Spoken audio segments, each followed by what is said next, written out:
Child has infected with the measles, उसने पहले बता दिया मीजल है इसको। He had 3 sibling at home, ये कर लिया था हमने क्वारंटाइन में। ये 57 हमने करना था। कंसर्निंग ट्यूबरकुलोसिस, ये भी कर लिया था, 58 से करना था। A man was treated MABSs for 1 month. His physician want to find out if he is carrier or not. उसे उसे MABS इंटा अमीबा हिस्टोलिटी का इन्फेक्शन हुआ था, और उसके बाद उसका जो डॉक्टर है वो ये चेक करना चाहता है कि ही इज कैरियर और नॉट। ट्रीटमेंट हो गया कि आया कि अब ये कैरियर है कि नहीं है। On how much consecutive stool examination should this patient be considered as free of MABSs? आप कितने असल में इसका जो डायग्नोसिस है वो स्टूल एग्जामिनेशन पे होता है। वो कहता है कितने स्टूल एग्जामिनेशन करें कि आपको पता चल जाए कि ये जो है ये डिजीज फ्री हो चुका है, फ्री ऑफ MABSs है। कितने सैंपल के बाद आपको पता चलता है? तो 3 सैंपल आपने स्टूल एग्जामिनेशन करवाने होते हैं, और अगर वो 3 सैंपल कंसेक्टिव 3 सैंपल जो आपने करवाए उसमें वो यानी कि MABSs के सिस्ट या ट्रोफोजाइट नहीं है, इसमें ट्रोफोजाइट स्टूल एग्जामिनेशन में ट्रोफोजाइट आता है, और ट्रोफोजाइट में इनगल्फ आरबीसी होते हैं। ये इसका है डायग्नोसिस। ट्रोफोजाइट इसकी एक फॉर्म है और वो इनगल्फ करती है आरबीसी को। तो ट्रोफोजाइट में इनगल्फ आरबीसी होते हैं इन द साइटोप्लाज्म। तो ये देख रहे हैं आप, ये ट्रोफोजाइट है और ट्रोफोजाइट में इनगल्फेड आरबीसीज है। तो ये आपने चेक करना होता है स्टूल एग्जामिनेशन में ट्रोफोजाइट। और फिर सिस्ट अप टू 4 न्यूक्लियाई, ये इसका सिस्ट है और इसमें न्यूक्लियाई होते हैं अप टू 4 न्यूक्लियाई होते हैं, इसमें 2 हैं तो अप टू 4 न्यूक्लियाई होते हैं। तो सिस्ट अप टू 4 न्यूक्लियाई, ये इसका वो टेस्ट है जिससे आप डायग्नोसिस करते हैं। तो 3 कंसेक्यूटिव स्टूल एग्जामिनेशन अगर फ्री आते हैं, उसमें आपको ट्रोफोजाइट नहीं मिलते, उसमें आपको सिस्ट नहीं मिलते, तो फिर आप कहते हैं कि ये पर्सन फ्री हो चुका है, ये सही तरह ट्रीट हो चुका है। फिर एक और इसका टेस्ट है वो सीरोलॉजी करवाते हैं, यानी कि इसमें देखते हैं कि इसके एंटीजन के अगेंस्ट एंटीबॉडी बनी है कि नहीं। सीरोलॉजी करवाते हैं लेकिन इसका रिजल्ट लेट आता है, तो हम इसको पहले ट्रीटमेंट स्टार्ट कर देते हैं, फिर सीरोलॉजी का रिजल्ट आता है। अब इसकी जो ट्रीटमेंट है वो किससे होती है? मेट्रोनिडाजोल। हम इंट्रा अमीबा हिस्टोलिटी का अगर इन्फेक्शन हो जाए तो मेट्रोनिडाजोल देते हैं। मेट्रोनिडाजोल जो है ये जब इसका इन्फेक्शन होता है तो कुछ इसके जो इंट्रा अमीबा हिस्टोलिटी का है वो आ जाता है, इन्वेजन हो जाती है, ठीक है, वो वाल जीआईटी की वाल में आ जाता है। और कुछ इंट्रा अमीबा हिस्टोलिटी का इसकी ल्यूमन में होते हैं। तो ल्यूमन को किल करने के लिए आप देते हैं प्रोमोमाइसिन, और जो इन्वेजन हो चुकी है उन इंट्रा अमीबा हिस्टोलिटी को किल करने के लिए आप देते हैं मेट्रोनिडाजोल। तो इसमें 2 ड्रग देते हैं। मेट्रोनिडाजोल जो है वो इन्वेजन जो हो चुकी होती है उसको किल करती है। प्रोमोमाइसिन जो इंट्राल्यूमन जीआईटी में जो इंट्रा अमीबा हिस्टोलिटी का ऑर्गेनिज्म होते हैं उनको किल करता है।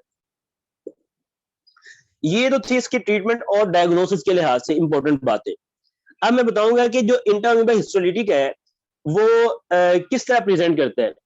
इंट्रा अमीबा हिस्टोलिटी का अगर इन्फेक्शन हो जाए तो डायरिया होता है, मगर ये डायरिया ब्लडी होता है, इसमें म्यूकस आता है, डेसेंट्री जिसे कहते हैं, जिसमें आप मेट्रोनिडाजोल को जो ड्रग है इसे फ्लैजल कहते हैं, ठीक है, जो आमतौर पर यूज होती है।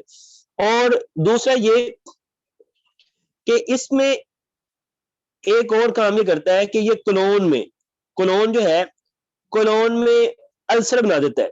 मगर जो इसके अल्सर होते हैं वो किस तरह के होते हैं, ये एमसीक्यू है, वो फ्लास्क शेप होते हैं। जिस तरह की फ्लास्क नहीं होती, जार सा नहीं होता, फ्लास्क शेप अल्सर बनते हैं किसमें? कोलोन में फ्लास्क शेप अल्सर होते हैं, ये एमसीक्यू है, फ्लास्क शेप अल्सर होते हैं कोलोन में। ये तो इसकी थी वो जीआईटी के रिलेटेड जो प्रॉब्लम थी। अब इसका एक और प्रॉब्लम होता है, ये लिवर में भी प्रॉब्लम काज करता है। लिवर में क्या प्रॉब्लम काज करता है? लिवर में एब्सेस बना देता है। लिवर में एक तो जीआईटी को इन्वॉल्व किया, डायरिया करवाया, ब्लडी डायरिया, और फिर इसने फ्लैश शेप अल्सर बना दी है कोलोन में। फिर एक काम ये करता है इंटरव्यू हिस्टोरिटिका के लीवर में एब्सेस बना देता है। और जो एब्सेस होती है, जब वो एक एब्सेस कहते हैं कि वॉल ऑफ पस को आप वॉल ऑफ पस को यानी रेशा को वो वॉल ऑफ हुआ तो उसे हम एब्सेस कहते हैं। मगर जब इसकी जो एब्सेस बनी होती है उसे आप कट करते हैं तो उसमें से जो पेस्ट निकलता है, जो उसका कंटेंट निकलता है, वो एंकोवी पेस्ट लाइक होता है, एक्सुडेट निकलता है जब आप उससे कट करते हैं। तो ये इसकी प्रेजेंटेशन है जो आपको याद होनी चाहिए, ये कि इसमें जो अल्सर बनते हैं वो फ्लैश शेप होते हैं। बाकी ये ब्लडी डायरिया कॉज करता है, डायसेंट्री कॉज करता है इंटरनल हिस्टोरिटी का। फिर ये आपके लिवर में लिवर एब्सेस कॉज करता है, और लिवर एब्सेस कॉज करता है तो इसका जो डायग्नोसिस है वो आपने स्टूल एग्जामिनेशन करवाने होते हैं। तो ट्रोफोजाइट मिलते हैं इनगल्फ आरबीसी के साथ, और सिस्ट मिलते हैं अप टू 4 न्यूक्लियाई, और इसकी जो ट्रीटमेंट है वो मेट्रोनिडाजोल है। और जो इन्वेसिव इंटरम्यूरल हिस्टोरिटी होता है उसको किल करती है। और प्रोमोमाइसिन जो होती है वो इंटरल्यूमिनल जो होते हैं आपके इंटरम्यूरल हिस्टोरिटी के ऑर्गेनिज्म उनको किल करता है। ये इसमें इंपॉर्टेंट बातें हैं जो बहुत इंपॉर्टेंट है, जिनको आपको पता होना चाहिए, ठीक है। बाकी इसकी प्रेजेंटेशन देख लें। इसमें लूज स्टूल होते हैं विद म्यूकस एंड जब डिसेंट्री होती है, डायरिया होता है इंटरम्यूरल हिस्टोरिटिका में, तो ब्लडी स्टूल विद म्यूकस आता है, पेनफुल डेफिकेशन हो जाती है। इसके अलावा ये लिवर एब्सेस काज करता है, ये आपको मैं बता चुका हूँ। जब लिवर एब्सेस होती है तो राइट अपर क्वाड्रेंट पेन होती है, तो प्रोमोमाइसिन डिस्ट्रॉय इंटेस्टाइनल अमीबा और मेट्रोनिडाजोल फॉर इन्वेसिव डिजीज।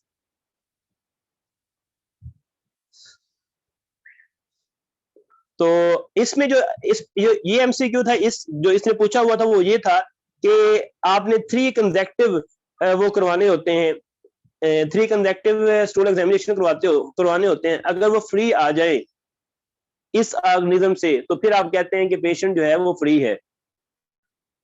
इसके बाद है आई 18-year-old girl was brought to doctor as a rape victim. The most important evidence of the rape in her would be, वो कहता है कि इस एक 18 ईयर की लड़की है, उसके साथ रेप हुआ है, तो सबसे जो मोस्ट इंपॉर्टेंट एविडेंस होता है रेप का वो क्या होता है, वो क्या होगा बताएं जी, क्या होगा? ब्रूज ऑन हर बॉडी वगैरह वगैरह। जी रेप हुआ है यानी कि उसके इधर ब्रूज होंगे जेनिटल एरिया में, या लोकल साइन ऑफ वायलेंस होगा प्राइवेट पार्ट में, स्पोर्ट तो जाहिर सी बात है कि उधर इजैकुलेशन होने से सबसे जो रेप का जो सबसे पावरफुल एविडेंस है वो आपके उसके स्पर्म में स्पर्मेटोजोआ है, स्पर्म्स। तो ये था आपका ये इसका एक एमसीक्यू है। देखें जी, ये जो एमसीक्यू है ना, ये वाला, ये एक एमसीक्यू है ना। वो क्यों? कि फ्रेंदिक का एक एमसीक्यू है आपकी, इसलिए फ्रेंदिक को पढ़ने की जरूरत नहीं है। एक एमसीक्यू आ गया कि रेप में क्या हुआ। अब ये है, a dead body of an adult was found on desolate roadside by the police. The forensic expert revealed that the person had been dead for 12 to 18 hours. This conclusion is based on his observation of. वो कहता है कि एक person है जिसकी एक dead body आपको मिली है, और फोरेंसिक एक्सपर्ट जो है उसने बताया कि ये जो इसकी डेथ जो है ये 12 to 18 आवर पहले की हो चुकी है। उसने किस तरह बता दिया कि इसकी डेथ जो है इस पर्सन की ये 10 to 12 आवर पहले हो चुकी है, किस बेस पे? इसका आंसर है लिवरिटी वगैरह वगैरह। जो आंसर है वो लिवर मोर्टिस है। लिवर मोर्टिस क्या होता है? जो लिवर मोर्टिस है, रिगर मोर्टिस ये होता है कि जब डेथ हो जाती है किसी भी पर्सन की, तो जो उसके मसल होते हैं उसमें ये है आपकी एक्टिन फिलामेंट, और ये है आपकी मायोसिन फिलामेंट, थिक फिलामेंट। तो जो ये मायोसिन फिलामेंट है येलो, और फिर आपकी ये एक्टिन फिलामेंट। तो मायोसिन फिलामेंट जो है ये अटैच होते हैं, एक्टिन फिलामेंट अटैच होते हैं मायोसिन फिलामेंट से, ठीक है। ये अटैचमेंट जो है कहता है रिगर मोर्टिस होता क्यों है, caused by the persistent attachment of the actin filament जो है to myosin due to lack of ATP. ये जो आपके एक्टिन फिलामेंट है ये अटैच है मायोसिन से, ये अटैच है मायोसिन से, और इसके डिटैच होने के लिए एटीपी चाहिए। जब पर्सन की डेथ हो जाती है तो एटीपी खत्म हो जाते हैं, इसलिए जो एक्टिन फिलामेंट है रेड वाले ये एक्टिन फिलामेंट है। एक्टिन फिलामेंट अटैच रहते हैं मायोसिन फिलामेंट से, क्योंकि डिटैचमेंट के लिए एटीपी की जरूरत है और बॉडी की डेथ और पर्सन की डेथ हो चुकी है, एटीपी है नहीं, तो एक्टिन फिलामेंट मायोसिन फिलामेंट से डिटैच नहीं होंगे और जो मसल है वो कॉन्ट्रैक्टेड फॉर्म में रहेगा, तो बॉडी स्टिफ हो जाएगी, stiffening of the muscle after death, जिससे मसल शॉर्ट हो जाते हैं। अब ये जो रिगर मोर्टिस है ये कितनी देर के बाद होना स्टार्ट हो जाती है, अक्सर विद इन 1 to 2 आवर में, डेथ के 1 से 2 घंटे के बाद स्टिफनिंग ऑफ द बॉडी होना स्टार्ट हो जाती है, ठीक है। और ये दोबारा आप देखते हैं कि पर्सन बहुत स्टिफ हो चुका, और थोड़े से आप उसी पर्सन को 12 घंटे के बाद देखेंगे तो उसकी बॉडी जो है वो रिलैक्स नजर आएगी। तो ये स्टार्ट टू रिसाइड, और 24 to 48 आवर के बाद ये दोबारा जो है ना वो फिर जो बॉडी है वो जो स्टिफ मसल है वो रिलैक्स होना स्टार्ट हो जाते हैं, जो रिगर मोर्टिस है वो उसके वो डिजॉल्व होना शुरू हो जाता है। तो उसने इधर जो पर्सन था उसने कहा कि 12 आवर्स, यानी कि उसने रिगर मोर्टिस के लिहाज से उसको चेक किया, उसकी स्टिफनेस को देखा और उसने बता दिया कि भाई इसको इतनी देर तक डेथ हो चुकी है, तो आप रिगर मोर्टिस के थ्रू उसकी डेथ का जो टाइमिंग है वो बता सकते हैं। तो रिगर मोर्टिस आपको हेल्प करता है ये चेक करने में कि इसकी डेथ कितना टाइम पहले हुई है। तो रिगर मोर्टिस 1 से 2 घंटे के बाद स्टार्ट हो जाती है, और स्टार्ट जो और ये रिजाइड होती है आफ्टर 24 आवर। और रिगर मोर्टिस होती क्यों है ये इंपॉर्टेंट है, rigor mortis stiffening of the muscle होती है, और ये होती क्यों है, ये होती है myosin actin filament myosin filament से अटैच रहते हैं और एटीपी ना होने की वजह से ये डेवलप हो जाती है। उसके बाद है आपका a boy present with right eye deviated upward in comparison to fellow eye, hypertropia कहते हैं। हाइपरट्रोपिया क्या होता है, ये इसकी एक आई है और इसकी दूसरी आई आप देख रहे हैं ये अपवर्ड मूव की हुई है, तो ये हाइपरट्रोपिया है। तो अपवर्ड डेविएटेड हुई पड़ी है एक eye upward. Examination reveal positive head tilt test, the hypertropia increase in right gaze also when the head is tilted toward left। जब वो अपने हेड को इस तरफ टिल्ट करती है लेफ्ट साइड पे, तो इसकी जो राइट आई है ये मोर अपवर्ड चली जाती है। विच मसल हैज प्रॉब्लम, वो कहता है इसकी कौन सा मसल का प्रॉब्लम है। देखिए जो आई को नीचे लेके जाने वाला मसल था वो कौन सा है, इंफीरियर रेक्टस जो है वो नीचे लेके जाता है, इंफीरियर रेक्टस जो है वो इसको नीचे लेके जाता है। तो इंफीरियर रेक्टस जो है इसका वो डैमेज है जिसकी वजह से इसकी आई अपवर्ड चली जाती है, सुपीरियर रेक्टस ऊपर ले जाता है। तो ये है राइट इंफीरियर रेक्टस मसल जो है वो उसका प्रॉब्लम है।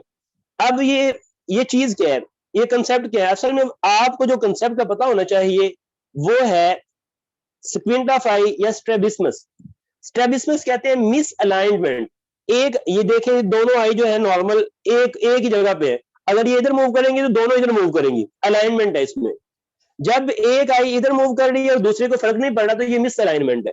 तो मिस अलाइनमेंट की टाइप्स हैं, यानी कि स्ट्रेबिस्मस की आगे टाइप है इजोट्रोपिया, एक्सोट्रोपिया, हाइपरट्रोपिया और हाइपोट्रोपिया। अगर तो एक आई दरमियान में और दूसरी आई इनवर्ड मूव की हुई है, जिस तरह आई टर्न इनवर्ड, तो इसे कहते हैं इजोट्रोपिया। अगर आई जो है अपनी एक लुक आई दरमियान में, दूसरी आई जो है वो outward, eye turn to outward, तो इसे कहते हैं exotropia. Esotropia inward, exotropia outward. फिर हाइपोट्रोपिया, हाइपोट्रोपिया जो भी हमने पढ़ा, हाइपोट्रोपिया एक आई दरमियान में होगी और दूसरी आई ऊपर चली गई होगी। हाइपोट्रोपिया नीचे की तरफ, हाइपर ऊपर, हाइपो नीचे, तो हाइपर ऊपर की तरफ मिसअलाइनमेंट होती है एक आई की और हाइपो डाउनवर्ड मिसअलाइनमेंट होती है। तो hypertropia is the condition of misalignment of the eye, strabismus जिसे हम कहते हैं, इसे स्क्विंट ऑफ आई भी कहते हैं, तो जिसमें आपकी आई की मिस अलाइनमेंट हो जाती है। तो ये वाला केस था, इसमें उसकी जो राइट आई है वो अपवर्ड, उसकी अपवर्ड टर्न हुई पड़ी है, और जब ये पर्सन अपने हेड को टिल्ट करता है लेफ्ट साइड पे, ये लेफ्ट साइड है, तो इसकी जो अपर गेज प्रॉब्लम है ये इंक्रीज सीवियर हो जाता है, इसे कहते हैं हेरिडिटी टेस्ट पॉजिटिव आ जाना। उसके बाद है आपका 62 क्वेश्चन, इसमें वो कहता है कि 23-year-old female come to OPD with complaint of swelling over the upper part of the face and an onset of the acute throbbing pain which was especially present over the frontal and temporal region. On examination, she had an infected boil over her left side of the nose. What is the most likely diagnosis? इसमें वो कहता है कि एक female है, OPD में आपके पास आई है, उसको स्वेलिंग है। स्वेलिंग किधर है?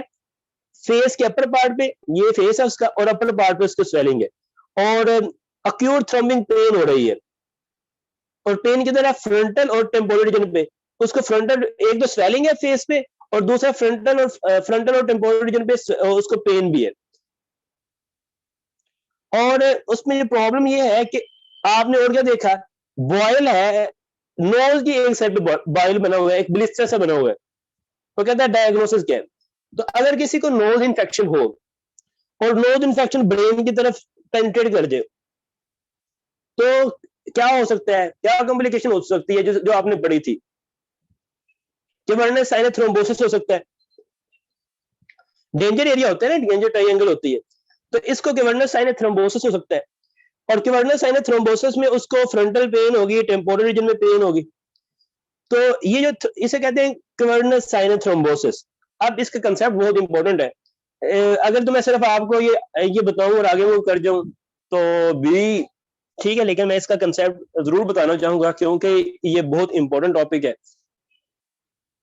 असल में जो साइनस, क्वेर्नस साइनस है क्या? ये है आपके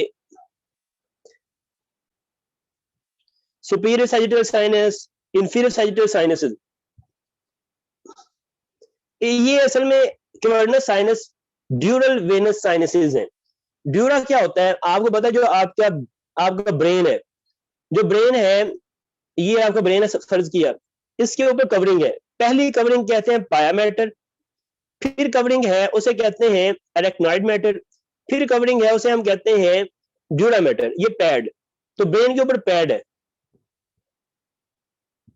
तो पहले जो ब्रेन की कवरिंग है वो पाया है, फिर अरेक्नॉइड है, फिर ड्यूरा है। जो ड्यूरा है उसकी दो लेयर्स हैं, ठीक है। ऊपर वाली लेयर को पेरिओस्टल लेयर कहते हैं, नीचे वाली लेयर को मेनिंजियल लेयर कहते हैं। इस लेयर की तरफ साइनसेस बने, स्पेसेस बनी हुई हैं, और ये स्पेसेस जो हैं ये ड्रेन करती हैं। एक तो जो सब अरेक्नॉइड स्पेस है, इससे सीएसएफ इधर ड्रेन होता है, सीएसएफ ड्रेन होता है। दूसरी जो चीज ड्रेन होती है वो है आपके जो ब्लड है फ्रॉम आई एंड कॉर्टेक्स, वो भी इधर आता है।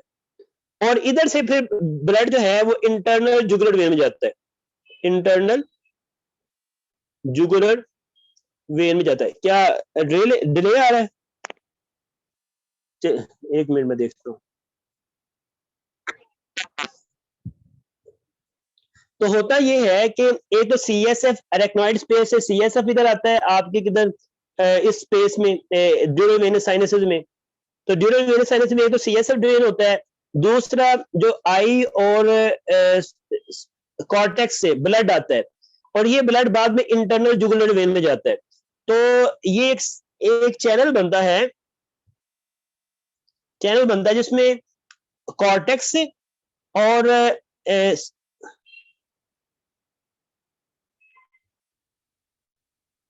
और सीएसएफ इधर ड्रेन होते हैं, और इधर से जो ब्लड है, ये जो ड्यूरल वेनस साइनसेस हैं, इधर से जाता है इंटरनल जुगुलर वेन में। तो पेरिओस्टियल एंड मेनिंजियल लेयर होती है ड्यूरा मैटर की, जो कि ड्रेन करती है सेरिब्रल वेन को और सीएसएफ को अरेक्नॉइड ग्रैनुलेशन से। और ये जो ड्यूरल वेनस साइनसेस हैं ये ड्रेन होते हैं आगे इंटरनल जुगुलर वेन में। ये तो आपके ड्यूरल वेनस साइनसेस थे। ड्यूरल वेनस साइनसेस की बहुत से हैं, लेकिन जो अभी हमने पढ़ना है ये भी आपका सुपीरियर सैजिटल, ये भी ड्यूरल वेनस साइनसेस है। आपका क्वेर्नस साइनस, ये भी ड्यूरल वेनस साइनस है। आपका सुपीरियर, ये सारे के सारे जो है इंफीरियर सैजिटल साइनस, तो ये ड्यूरल वेनस साइनसेस है। उसमें से जो अभी हम पढ़ रहे हैं वो है क्वेर्नस साइनस। तो ये जो क्वेर्नस साइनस है, ये ड्यूरा के दो लेयर्स हैं। एक है उसकी मेनिंजियल लेयर, एक पेरिओस्टल लेयर। उसमें क्वेर्नस साइनस की जो इंपॉर्टेंस है वो क्या है? क्वेर्नस साइनस के जो दरमियान में आपकी इंटरनल कैरोटिड और साथ उसके 6 नर्व पड़ी होती है। ये इसके कंटेंट है, internal carotid and abducens nerve, 6 nerve. ये अगर तो क्वेर्नस साइनस में कोई भी प्रॉब्लम आता है तो सबसे पहले जो प्रॉब्लम, जो चीज इफेक्ट होगी वो होगी आपकी 6 नर्व और वो होगी आपकी इंटरनल कैरोटिड। ये दो चीजें सबसे पहले इनका प्रॉब्लम आएगा। तो सबसे पहले जो रिस्क पे होती है वो एब्डूसन नर्व होती है और ये दरमियान में होते हैं। ये एमसीक्यू है आपके यू वर्ल्ड क्यू बैंक का। उसके बाद है आपकी अक्यूल थर्ड नर्व, फोर्थ नर्व और 5 नर्व। 5 आपकी V1 और 5 V2। मैक्सिलरी नर्व, ये थर्ड, फोर्थ, उसके बाद 5 में दो है, उसकी दो branches, V1 and V2, ophthalmic और मैक्सिलरी। ये इसकी लेटरल वाल पे, क्वेर्नस साइनस की लेटरल वाल पे ये होती है। क्वेर्नस साइनस की लेटरल वाल पे ये नर्व्स हैं। तो अगर इनका प्रॉब्लम आता है, देखें अगर तो 6 नर्व का प्रॉब्लम आ गया ये वाली, तो फिर यार ये डिले बहुत ज्यादा आ रहा है,